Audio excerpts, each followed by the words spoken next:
सुकृति स्थित चौहान क्षत्रिय धर्मशाला में चौहान क्षत्रिय कल्याण महासभा के वार्षिक अधिवेशन के अवसर पर सम्मान समारोह कार्यक्रम का आयोजन किया गया, जिसमें क्षत्रिय समाज के मेधावी छात्र ग्राम प्रधानों को सम्मानित किया गया। कार्यक्रम के मुख्य अतिथि सरधना के पूर्व विधायक संगीत सोम ने कहा संगठन जो काम कर रहा है, हमारा असली काम भी यही है, लोगों की सेवा करना, देश की सेवा करना। साथ ही उन्होंने कहा कि भाजपा को हमने खून से सींचा है, हारने नहीं देंगे। महाराष्ट्र में किसी मौलाना ने कहा कि सब इकट्ठे होकर कांग्रेस को वोट दो, आप इकट्ठा हो जाओगे तो भाजपा को कोई देश में हरा नहीं सकेगा।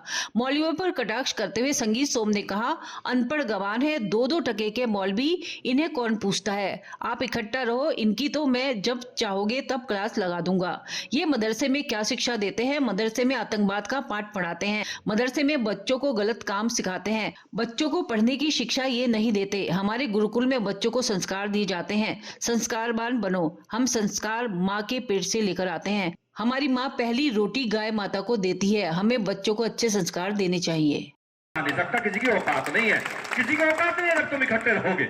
और रही बात इन मौलानाओं की, अनपढ़ गवार हैं, किसकी बात तुम मंचों पे करो, गवार है, 2-2 टके के मौलवी, इन्हें पूछ कौन रहा, तुम इकट्ठे रहो, इनकी तो जब चाहोगे मैं क्लास लगा लूंगा, जब चाहोगे मैं लगा लूंगा। कैसी बात आप करो, कहां इन मौलवियों की बात मंचों पे करो। अरे ये क्या करते हैं, मदरसे में क्या शिक्षा देते हैं आपको पता है? मदरसे में आतंकवाद का पाठ ये पढ़ाते हैं साहब, मदरसे में बच्चों को गलत काम ये सिखाते हैं साहब, बच्चों को पढ़ने की शिक्षा ये देते नहीं। हमारे गुरुकुल हैं, बच्चों को देश बनाने की शिक्षा दी जाती है, बच्चों को संस्कार दिए जाते हैं। इसीलिए मैं हमेशा कहता हूं कि संस्कारवान बनो।